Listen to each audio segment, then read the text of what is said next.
we connected quite recently, but I think I've been following you for a while. And my understanding is you like connecting people. Is that right? Yeah, And you are Mr. Positive and you love helping job seekers when you can. Yeah. yeah, Is that yeah, about it?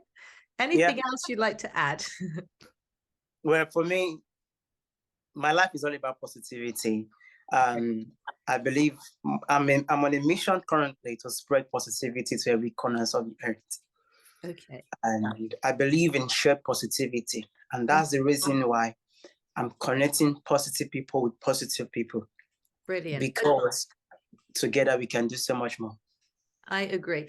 So before we dig deeper, I Yeah. always like to talk about definitions. Okay.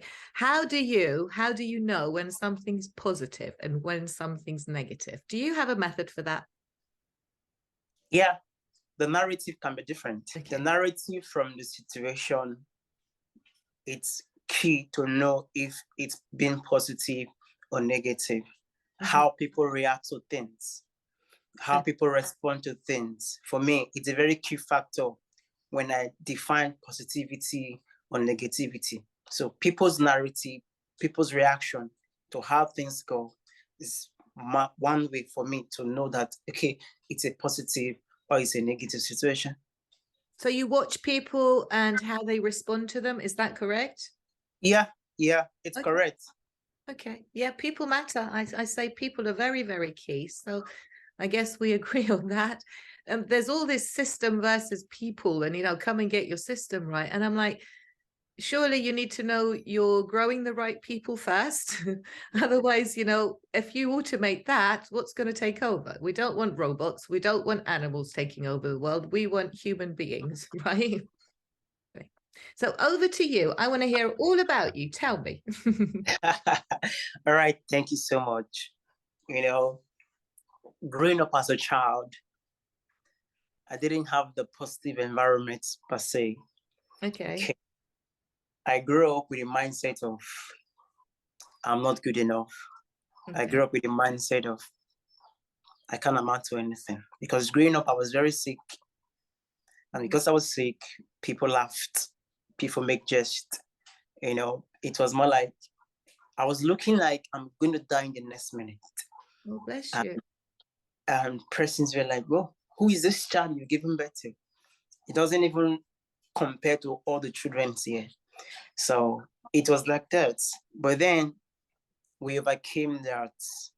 And it just so happens that the negativity didn't even stop. Going to school in my family was a big challenge, like going to the university. It was against status quo. It was something that's never been done. It was against the norm. But then I had to break protocol. I Yeah. had to break protocol, and I became the first graduate from my family. Mhm. Because growing up, even though I was in the midst of this negativity, somehow I had this deep within inside me that I just believe in myself. Mhm. I believe I can make it. I believe I can do it. I believe I can become anything I want to become once I set my eyes on it. So Yeah. that's how I make up my mind. I told myself, even though people before me have never gone to school, I've never gone to the university, I'm going to do it. I'm going to break protocols. I'm going to get there. And in so doing, you know, it wasn't easy, to be honest. Going to school wasn't easy. I had to work and go to school. In working, I have to mix my classes. I have to skip some tests just to make sure I get to work, because it is from the work I can pay my bills. Mhm. But I'm happy to say this now because it's not past. Yeah, It's yeah. like past. Yeah, I yeah. went through that phase. When I was in my 300 level, I went through depression. It was so terrible, like very, very terrible. At that point, I felt like dropping out of school. I felt like giving up. Nothing made sense. Like Hmm. nothing made sense. Going to school doesn't make sense. Working doesn't make sense. Life didn't make sense to me. Mhm. But I thank God for God. I'm a Christian. And one thing I never stopped doing, I never stopped getting closer to God. Even in my place of depression, I told God, like, even though, Lord, I'm not interested in you, but I'll keep coming to you. I will keep coming to you, God. I will keep coming to you. So I kept going to God. And that was how, in getting closer to God, God made me to have like my church community. I started talking to people, relating with people. Before you know it, I started smiling more. I started finding purpose, finding happiness, and all of that. And I was able to go through school. And it's so amazing that, yes, it is fulfilling that I went to school. But then the most fulfilling part was I became an inspiration to other people as well. Yeah. Especially for my family. When inspiring people, it's easier to inspire people that are not your family. It's easier to inspire strangers. But it's more difficult to inspire your own family. I know. Because probably they're so used to you. They're like, it's not you, I know you, I've seen you like that. But then I became an inspiration, not just to people around, but to my family. Right now, as we're talking, I have two younger sisters. They are in their finance in the university as well. Because I believed. It was a matter of believing and getting to graduation. I believed I was able to do it. So my belief triggered their beliefs. And they too started believing in themselves. And they applied for school. They were given admission. And now they're in their finance. When I was in school, it wasn't just about me. Because naturally, I love people. I'm a people person. I love people. I naturally love people. And it's just so funny that when I get to a place, I don't have to announce myself. People just are drawn to me. It's just I call it a natural gifting. People are naturally drawn to me. People just come to me and I don't have to say much. But then, because when I was in school, in my class, we were over 300 students in my class at the university. It's so funny. I had a personal relationship with everybody. And I knew everybody by their name and by their surname. I took my time to do that. And it's so amazing when you call people by their name and their surname. They feel this sense of importance, sense of relevance. Oh, you know me. Wow, I like that. You know me. So I was friends with everybody. And I was not in a leadership position. In school, there are leaders, people who attain position. I didn't go for any. But it's very funny that I was even more popular than the people that were in positions. I had more influence than the people in position. That's why for me, generally, I don't believe in the title. I don't believe in those attachments. I believe in being myself and making an impact from where I am. So that was how I went through school. For people going for position, they come for my wisdom. They come to ask me questions because I didn't get to, like I said before, going to school was a challenge. So I didn't get to go to school as at the time I should. So I spent close to a decade after high school. Yes. After high school, I spent close to a decade before I went to the college. So for those in my class, I was far older than them. I was far older than them. So I was more like their big brother. So it got to a point I became the father of the class. People come to me when they have issues. I didn't tell them I can solve their issues, but they just saw the need. Wow, when they have issues, the person they're coming to meet is me. Hey Zion, how are you? I know you're the right person that I'm talking to. I'm okay, really? So they tend to share their problems. And it's so funny that for every problem they shared, I always have a solution to it. It's just so funny. It's just so funny. And sometimes I ask myself, how is it possible? I never thought about it. But at the moment they're talking to me, solutions just start coming. I just know the right thing to say, the right words to tell them. More I became their counselor, I became their big brother, I became a father to them. That there are some things that happen that even their parents are not aware, their friends are not aware, but then they will confide in me because some of them will say, when they see me, they see somebody that has a solution to their problem. When they see me, they have this confidence, this trust. And so that was how I went through school. And when I left school, because I was the first graduate for my family, it was time to look for a job, to get a job. So that was how I came on LinkedIn.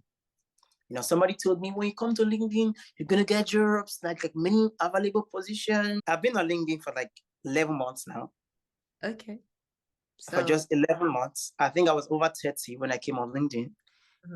I came with the mind of searching for jobs. So I kept applying for jobs, I kept applying. So after applying for over 500 jobs and got over 500 rejections, whoa, it was frustrating. Like, because the purpose of coming here was to get a job, but I'm not getting the job. It was frustrating. It was draining. It was exhausting. Yeah. Then I had to sit down. Like, I'm a Christian. I always say this, and I like communicating with God. Like, just the way I'm having a discussion with you, I can have discussion with God like that. Like, I like, okay, Father, I've come to search for jobs. I've done everything right. I know many things, and I'm not getting it. The Lord told me, like, okay, Zion, somebody told you that to come on LinkedIn, you're going to get jobs. But have you ever sat down and asked yourself how to navigate LinkedIn? I didn't do that at first. I didn't do that. I just came searching for jobs. But I never sat down to think about the do's and don'ts, the rules and regulation, the principles, the laws that guides LinkedIn. So I sat down, and for 3 months, I had to study LinkedIn like a course. Yes, I had to study it like a course. You know, by doing that, I started commenting on people's posts. When people are celebrating their job, I celebrate them, celebrating their birthday, celebrating their breakthrough, celebrating an anniversary. I celebrate them, I appreciate them, I support them, I say nice words to people. I kept doing that. So in doing that, I was getting more followers. They're like, hey, I love your nice comments. Thank you for your nice words. Thank you for those words of encouragement. Okay. I was connecting with people. And so on a particular day, I stumbled on an audio event. That was in June precisely. I stumbled in an audio event where, now, what we used to see is seeing people type, or people drop a comment, people drop something. But on this particular one, I could hear people's voice, even though I can't see their faces, just a picture. But in the audio event, people talk. I was like, wow, interesting. Like, I was so scared to come up on stage because it was my first time. And the host kept calling my name. I don't know for what reason. He kept calling my name. I'm like, wow, why is he calling my name? Why is he calling my name? So I summoned the courage and I came on stage. And the truth is, I think that was the best decision I took on LinkedIn, to come on stage on that day. You know, I came on and I'm like, good morning, everybody. My name is Enogieru. I'm from Nigeria. I'm a job seeker looking for roles in accounting and finance. I'm like, okay, that was all. I'm like, whoa, nice, from Nigeria, amazing. Because majority of them were from the UK and from the US. Yeah. So I came on, but they were like, whoa, awesome, good to see you.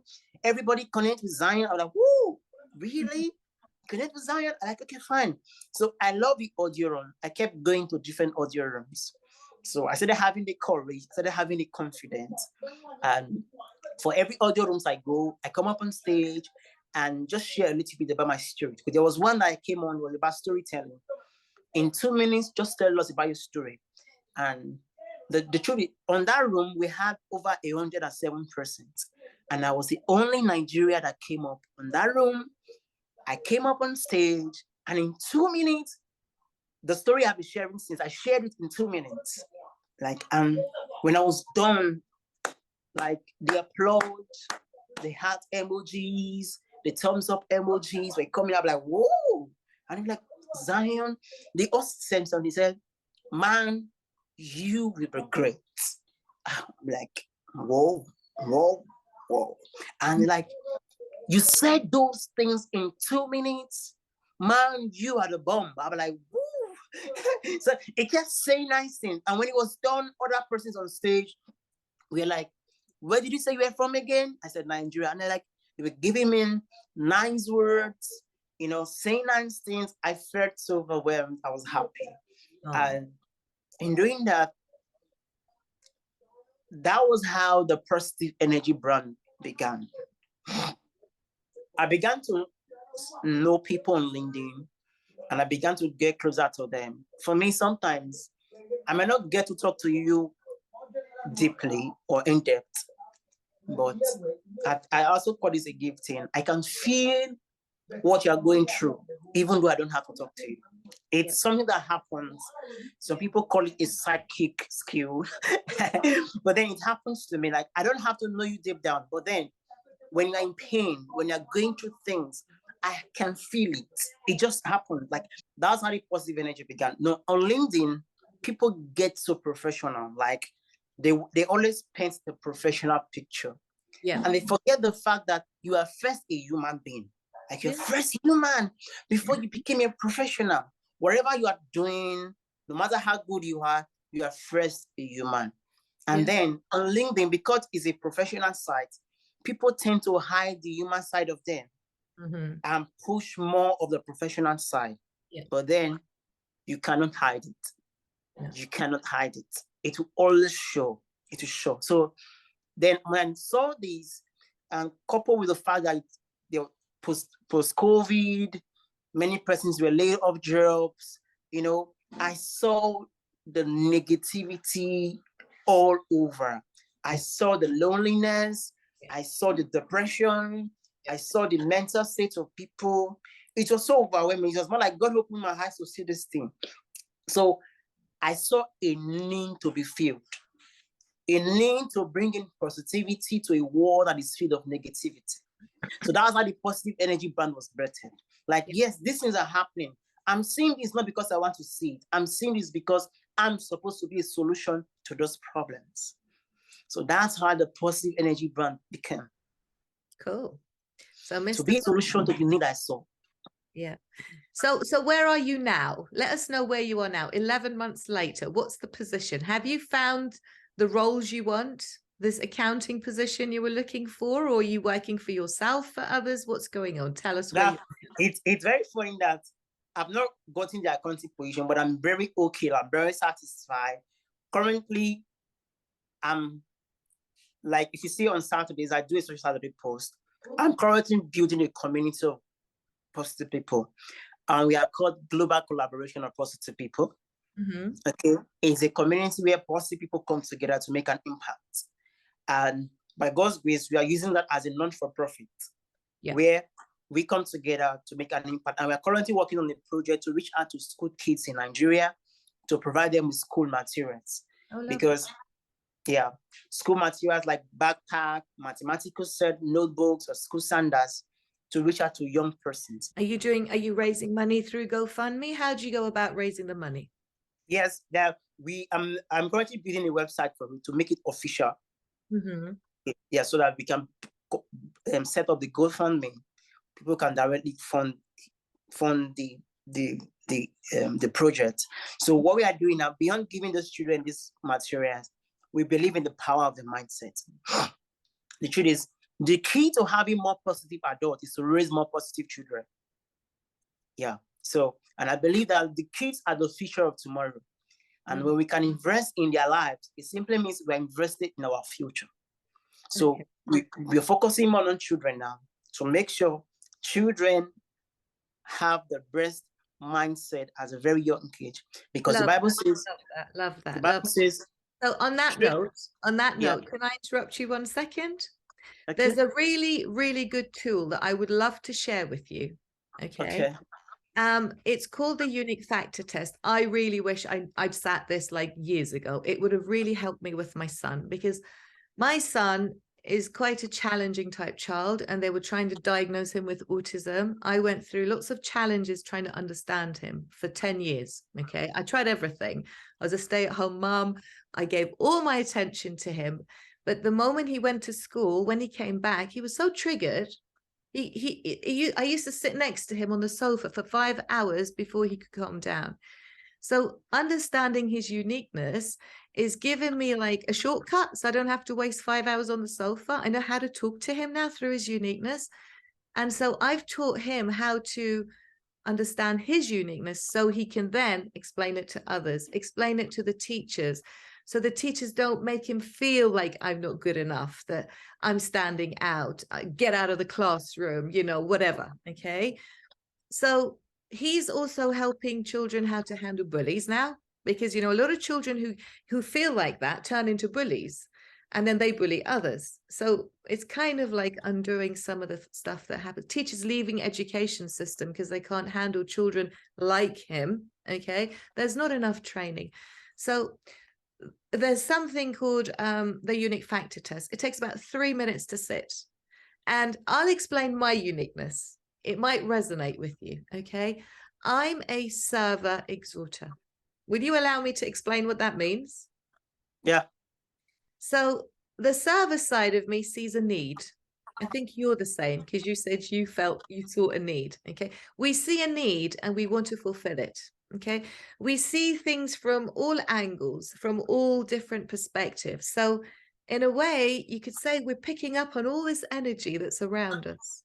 So we see a need and we want to fulfill it. Okay, now the exhorter side. So in a way, that's your why. That's your why you do something. Your purpose, I suppose. Your how. How do you do something? That's the exhorter side of me. What does that mean? It means I like to encourage people. I like to make things better. Okay. I like to find problems, find solutions for them, help people on their way. Okay. But there's one problem with exhorters. Can you guess what that is? I'm very bad at guessing. You can't tell an exhorter to shut up. You can't. Ramp up. They get angrier and angrier and angrier. It gets to the point where they literally could throw their toys out of the pram against themselves, because they want you to listen to them, right? So they will do anything almost. They'll go to any measure so that people will listen to them. And I have a feeling that you might be a server exhorter as well. Am I right? Did what I say resonate with you? Did what I say resonate with you? Did you feel that was like me describing you or not? It does. Yeah, it does, but not in full package, because for a while now, I've been trying to find the balance in myself, because yes, find the balance in going to the extreme measure to make sure people want to listen. Because the truth is, from the way I'm working from, you will have to listen. I don't have to force you. I don't put you under pressure or duress, but from who I approaches, you will be forced to listen. So that's how it works with me. So even if you don't want to listen, I don't force you. It's okay. That's on you. But then, with time, you'll be so convinced to come and listen to me. Yeah. But what happens in the classroom? What happens in the classroom when the teacher tells the exhorter to shut up? This is what I'm talking about. So the exhorter, the little kid in the classroom, that the teacher's telling them to be quiet for whatever reason, and stop interrupting the lesson, or shut up, or you don't know anything, there's that. That's when the exhorter starts to ramp up. They can be disruptive in the classroom. They can feel bullied. They can feel hurt. They can feel they're not good enough, right? Because nobody wants to listen to them. So we start to feel like, well, why won't anybody listen to me? Why will they listen to them? Why are they telling me to shut up? But the reason we do this is because our intangible drivers, this is what John talks about, is forward. We always see what's about to just happen. And we're trying to warn the teacher about something that's about to happen. The teacher can't always see that. Server exhorters are in the top 2% of the population. There's not many of us. And so we are quite unique. And so most people don't get us. And they'll be like, are you a computer? You got a super fast brain. How did you just have the answer to that problem? Like, I wish I could do that. So they come to you. You could get overwhelmed. And the bigger you grow, the more people coming to you with problems, suddenly everybody goes, oh, he let me down. He promised me he was going to help me. I trusted him. I trusted her, right? Which is why I'm saying, have we got a solution before we're offering to help people? Or are we going to make people feel ignored? And we tend to attract the opposite of what we are. So we tend to attract exhorter servers. They tend to be the CEOs. And those are the people we need in our camp if we want to help the job seekers. So it's a case of slowing down. Okay. It's a case of going, I'm available on this day. Yeah. Come to me, right? That's my day when I'm available. Usually they're extroverts anyway, so that shouldn't be a problem. But it's having that round robin space to say, listen, these are the workshops we're doing, for instance. Book me in advance. I'll make time for you, but I can't answer your DM right now. I'm busy. I'd love to, but I can't. Okay. So I signed up with LinkedIn, what's it called? Professional, whatever it is. And I put my auto reply on with a link to somewhere where they could book me. So I want to teach others how to, right? And I'd love to show you how. I'd love to show you how to run the workshops. Okay, so one, you can introduce people in a capacity where they can all learn and get to know each other, rather than just everybody text. And people by people, like you say, get us all down to the same level, so nobody's being interviewed. And you know, when you get interviewed, like you got to go for a job, you have to put your CVs in. It doesn't get anywhere. It has to go all these filters. Whereas if you're in the same room, people by people, right? The CEO sees somebody that they like, and they're like, "Oh, you've got that skill. I want to give you a chance." The CV's out of the window. You don't need to bother with it. It's like, that's my way of getting through this. But it's a case of training other people how to do it, and then other people can refer each other to each other. So we've got a virtual agency of helping job seekers, introducing, you know, to people they know, and going, well, I know you and I know them, and oh, he's looking for someone, she's looking for someone, oh, let me introduce you. And that's how I want to go around helping that, and then get rid of these CVs. Who needs CVs? You just blurt out what you studied. Yeah, well, where's your application? You know, what if you're not good with people? What if, so what, you know, this skill, what if you can't apply it? What's the point? I studied chemistry at university. It's not according to my uniqueness. That was a waste of my time. I got into a lot of debt to study this thing. I waited 4 years before I qualified. Now, if only I had sat my unique factor test to know, one, there's no way you're going to have me in a lab. Two, I'm actually a writer, a poet, an artist, and somebody who likes to entertain. I would not have wasted 8 years of my life. And time isn't something you can replace, which is why I want people to understand themselves, understand their children. That's how I want to raise the energy levels above the world. And let's create the jobs. Let's create the jobs. Why not? Yeah. That's the mindset. That's the mindset, creating the job. You know, I've gotten to a point in my life right now, like, I'm not thinking about applying for a job anymore. I'm thinking about creating the job, you know, creating the job for people. That's how I think. That's how I think. That's why I'm not really bothered about applying for the accounting roles anymore. I'm working towards creating a job. And what you just said now, it's something that resonates with me so well.